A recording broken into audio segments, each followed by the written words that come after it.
हाफिज नईम रहमान हमारे साथ मौजूद है। थैंक यू सो मच हाफिज साहब। लोग तो सीट के लिए पता नहीं क्या क्या करते हैं। आपने कहा कि मैं छोड़ आऊं, लेकिन साथ ही पैगाम आ गया मुर्तज़ा वहाब साहब का। उन्होंने कहा कि अभी आपने हल्फ नहीं उठाया तो आप इस्तीफ़ा दे ही नहीं सकते। उन्होंने दावत दी है कि उनके पास जाएं ताकि वो आपको कानून बता सकें। What do you think? अच्छा, उनको तो बेचारे को कहने दें जो वो कह रहे हैं।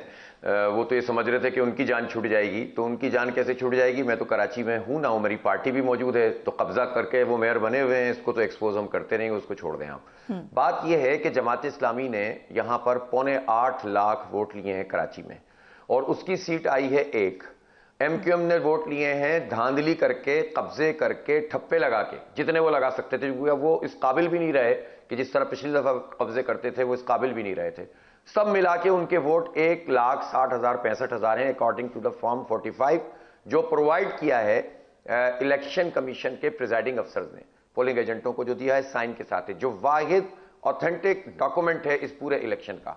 फॉर्म 47 में तो आरओ के जरिए से नतीजे तब्दील कराए गए। तो 8.25 लाख वोट वाली पार्टी की एक सीट है सूबाई की, और जिसके 2.25 लाख वोट भी नहीं है, उसको 15 कौमी और 25 सूबाई असम्बली की सीटें इनायत कर दी गई हैं और उन्हें मुसल्लत कर दिया गया है। इसको एक्सपोज करने के लिए हम तहरीक चला रहे हैं।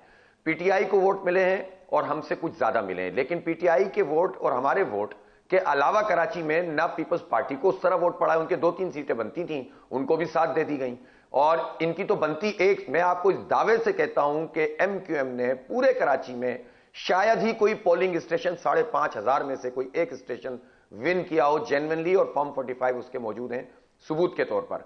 तो इस तरह से अगर इस इलेक्शन पे कब्जा करके डाका डाल के मुसल्लत किया जाएगा और जश्न मनाया जाएगा, तो हम कैसे कबूल कर सकते हैं? फिर अगर आप ये कहें कि साहब हाफिज साहब आप ये सीट ले लें, देखिए अगर मेरे नंबर ज्यादा होते तो मैं सीट थोड़ी छोड़ता, लेकिन मेरे नंबर अगर चंद सौ या तकरीबन 1400 के करीब पीटीआई के हिमायत याफ्ता आजाद उम्मीदवार से कम है, तो मेरा ज़र्फ और मेरी पार्टी की जो लेगेसी है और जो पूरी जो जमहूरी डेमोक्रेटिक मीन्स हैं और उसकी जो रिवायात हैं, वो इसका तकाजा करती हैं कि मैं इंसाफ से काम लूं।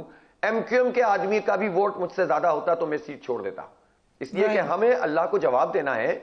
और हम सियासत अगर ये वाली करनी होती तो हमारी भी बात हो जाती ना, फिर हमें भी सीटें मिलती। जो 6 सीटें हमने जीती हुई हैं, उसकी बराबर वाली सीट 128 तो हमने जीती हुई है, वो आप हमें नहीं दो। 124 नहीं दो, 123 नहीं दो, 126 नहीं दो, 106, 104 नहीं दो, यानी जिस पे हम फॉर्म 45 के मुताबिक जीते हुए हैं, वो आप कब्जा करके एमक्यूएम को दे दें। और एक सीट जिस पर मेरे चंद वोट कम है, और वो आप मैनिपुलेट कर लें। मेरे 30,000 से ज्यादा वोट हैं, पीटीआई वाले के 31,000 से ज्यादा वोट हैं, तो मैं आपने पीटीआई वाले को 11 पे ले गए, एमक्यूएम के 6,000 वोट हैं उस सीट पर। आप सोचें तो सही, महाजराबादी है, नॉर्थ नजराबाद है, 6,000 है, उसको उन्होंने 20,000 कर दिया, मुझे 26 कर दिया। ये नहीं चलेगा, इसलिए मैंने इस पूरे सिस्टम को एक्सपोज किया है। बिल्कुल बिल्कुल, आपकी जो प्रेस कॉन्फ्रेंस थी उसका बहुत पावरफुल थी वो। लेकिन अब जब सबूत मांगेंगे, फॉर्म 45 आपके पास भी है, पीटीआई के पास भी है, बट अभी फैसल वाडा साहब हमारे प्रोग्राम में थे, उन्होंने कहा इनकी कोई हैसियत ही नहीं है क्योंकि कह दिया जाएगा कि जाली हैं। अब देखें ना, बात यह है कि फैसल वाडा साहब जो खबरें पहले भी दे रहे थे, हमारे बड़े अच्छे दोस्त हैं, लेकिन ये खबरें देने का मतलब ही ये था, वो तो नंबर्स बता रहे थे ना, उन्हें वही आई थी, या वो बहुत बड़े सियासी तज्जिया निगार हैं, या उनके खानदानों में जद्दी पुश्ती जो है वो political workers grass root level पर काम करते हैं। जो मालूमात दे दी जाती है वो टीवी पे बयान हो जाती है और एंकर्स वगैरह भी उसी पर गुफ्तगू शुरू कर देते हैं। लेकिन वो पहले से माहौल बनाया जाता है ताकि लोग हजम कर लें। नहीं, इसलिए हो जाती है ना, ये माहौल बनाते इसलिए है कि बाद में जब कार्रवाई डालें तो लोग कहें हाँ बात तो ये चल रही थी। भाई बात होती है मेरिट पर, बात होती है वोट पर। उस दिन पूरे पाकिस्तान ने देखा है कि वोट कहां गया है, और कराची के लोग तो हैरान है और परेशान है कि भाई या तो उन्होंने पीटीआई को वोट डाला या जमात इस्लामी को वोट डाला। जमात इस्लामी की पावरफुल कैंपेन थी, और मैं मानता हूं कि आखिरी दिनों में जो सजाएं दी गई इमरान खान को, उससे एक वेव बन गई, जिसकी वजह से ज्यादातर लोगों ने, कौमी का रुझान उनका ज्यादा बन गया। सूबाई असम्बली में तो मैं आपको बताऊं कि तकरीबन 30 सीटें ऐसी हैं जिसमें हमारा और पीटीआई का फर्क 1000, 500, 2000 का है। कहीं वो जीते हैं, कहीं हम जीते हैं, तो ये तो कुछ भी नहीं है, और हम एक दूसरे के मैंडेट का एहतराम करते हैं, और उसकी मैंने मिसाल कायम की है। लेकिन यार कब्जा करके आप 47 के तहत, और आप जितनी भी जालसाजी कर लें, इतने बड़े बड़े ब्लेंडर ये कर चुके हैं कि अगर अदालत उज़्मा इसका नोटिस ले ले, फाइज ईसा साहब, मैंने खत लिखा है उनको, और वो एक फॉरेंसिक करवा दें अदलिया की निगरानी में और इस नतीजे को कलअदम कर दें तो बहुत बड़े बड़े लोग एक्सपोज हो जाएंगे। काजी फाइज ईसा से आपको लग रहा है कि उन्होंने जो इंट्रा पार्टी इलेक्शन में स्क्रूटनी दिखाई है वो तो बहुत ज्यादा लगता है कि he really cares for it, but suo motu लेने के हवाले से भी उनका मौका बड़ा क्लियर है, तो व्हाट डू यू एक्सपेक्ट? देखें सो मोटो लेने का तरीका है कि वो कमेटी में लेके जाएंगे, जाहिर उन्होंने कानून बनाया है, लेकर जाए ना। इससे बढ़कर क्या तबाही होगी कि पूरे पाकिस्तान की राय आमा पर कब्जा कर लिया जाए, जाली मैंडेट के जरिए से हुकूमत साजी की जाए। वो जो एक महीने से एक दूसरे को गालम गलोच कर रहे थे, आज एक दूसरे की हिमायत करने के लिए बैठ गए। मियां साहब को तो वैसे ही क्या कहूं, मुझे अच्छा नहीं लगता, 4 दफा 3 दफा वजीर आजम रहे, शर्म का मुकाम है, उन्हें सीट छोड़नी चाहिए थी। कुछ अखलाकियात की अगर रत्ती बराबर भी उनके अंदर कुछ रमक थी ना तो उन्हें सीट छोड़नी चाहिए थी। इस खैरात की सीट को उन्होंने कबूल करके पूरी जमहूरियत का तमाशा बनाया है। यही हाल पीपल्स पार्टी का, 7 सीटें कराची से कहां से बनती हैं उनकी, पूरे सिंध में। आज जीडीए वाले मेरे पास आए हुए थे, रो रहे थे कि हमारे पोलिंग एजेंट्स को इन्होंने निकाल दिया।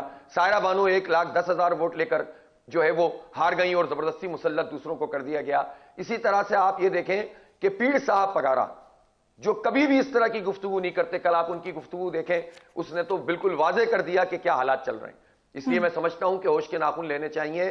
पाकिस्तान अफोर्ड नहीं कर सकता ये जाली हुकूमत। नताइज कलअदम करके फॉरेंसिक ऑडिट कराएं, फॉर्म 45। हमारे पास और कोई चीज नहीं है सिवाय फॉर्म 45 को परखा जाए। अगर जाली फॉर्म 45 बने वो एक्सपोज हो जाएंगे। अगर प्रॉपर तरीके से इसकी इंक्वायरी हो जाए, वो करें, फिर जो जीते वो जीत जाए, जो हार जाए वो हार जाए। सिराजुल हक साहब अमीर जमात इस्लामी अपने ओहदे से मुस्ताफी हो गए, उन्होंने कहा कि हम वैसा परफॉर्म नहीं कर सके, लेकिन अगर इलेक्शन में धांधली हुई और ये सीटें आपकी थीं तो फिर उन्होंने क्यों रिजाइन किया?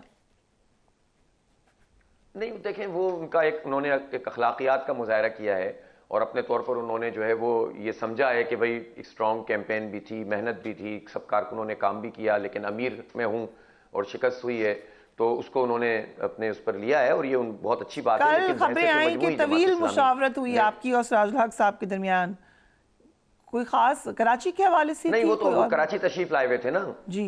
हाँ, वो तो कराची तशरीफ लाए थे। हमारे लोगों को उन्होंने शाबाश दी, बहुत भरपूर तरीके से उन्होंने हमें बैक किया और पूरी कैंपेन पे तमाम कारकुनों को सहारा। जितने हमारे कैंडिडेट्स थे उनको उन्होंने बहुत अप्रिशिएट किया और हमने भी उनसे सबसे मिलकर कहा कि नहीं, ये देखें जमात इस्लामी के बारे में तो वैसे भी ये बात है कि हम महज इंतखाब की बुनियाद के ऊपर अपनी जिम्मेदारियों के फैसले नहीं करते। मौलाना मौदूदी की जमात इस्लामी में ज़ाहिर ऐसा नहीं होता और पूरी शूरा उसको रद्द भी कर देगी। तो अमीर साहब का ये बड़ापन है और उन्होंने इस बात का एहसास किया है। अल्लाह ताला उनको जज़ाए खैर दे, जितनी मेहनत उन्होंने की है, जितना काम उन्होंने किया है। पूरी जमात यकसुई के साथ लड़ी है, नतीजा अपनी जगह, लेकिन बहुत तवील अरसे के बाद। देखें सन 70 में हम अपने निशान पे लड़े, फिर सैयद मुनव्वर हसन साहब ने हमें अपने निशान पर लेकर आए।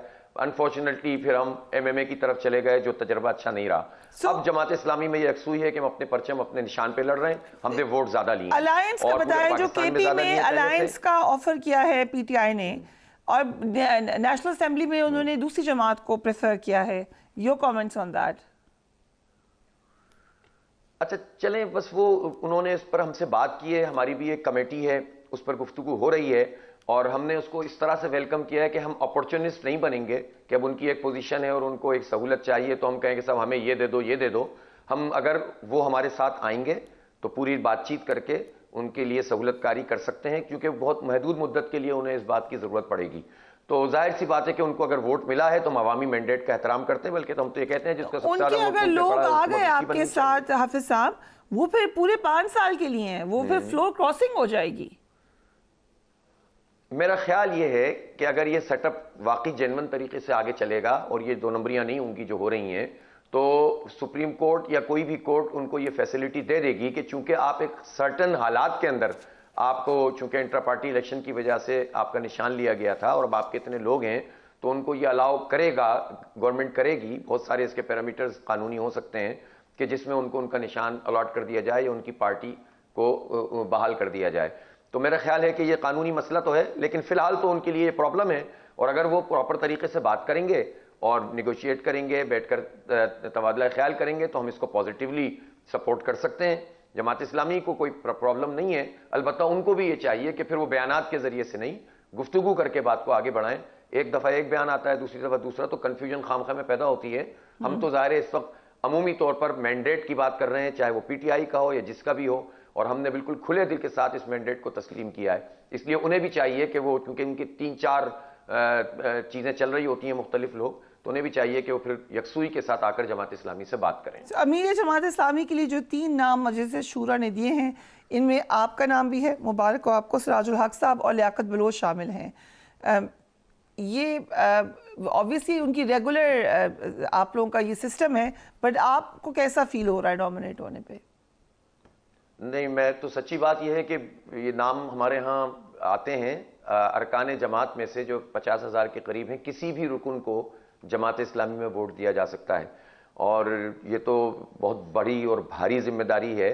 और जमात इस्लामी में कोई इस तरह की कोई ना धींगा मुश्ती होती है, ना मनसब के लिए जाते हैं, बल्कि जो मनसब के लिए अपने आप को पेश करे वो डिस्क्वालीफाई हो जाता है। हमारी तो तंजीम ही बिल्कुल मुख्तलिफ किस्म की है। तो बस ये जो है एक प्रोसेस का हिस्सा है, इससे ज़्यादा कुछ भी नहीं है। तमाम अरकान अपनी मर्जी से राय देंगे और इंशाल्लाह बहुत बेहतर लोगों को जो भी हमारे होंगे वो मुंतखब होंगे। मैं तो बहुत ही ज़ाहिर है, क्या इस वक्त में क्या कहूँ कि हमारी हर आदमी अपने आप को जानता है। एक टेक्निकल क्वेश्चन है, सिराज साहब ने अगर रिजाइन किया है तो नेक्स्ट टर्म के लिए वो फिर भी कंसिडर होंगे? नहीं, वो रिजाइन तो उनका शूरा में पेश होगा ना, और ज्यादा इम्कान ये है कि शूरा उनसे उनकी माजरत कबूल नहीं करेगी। जाहिर सी बात है, 17 तारीख को इजलास होगा। ओके, तो खत्म हो जाएगी। राइट। हाँ, और कुछ भी नहीं है, वो बस उनकी तरफ से बहुत बड़ापन है और इंशाल्लाह शूरा उसको देख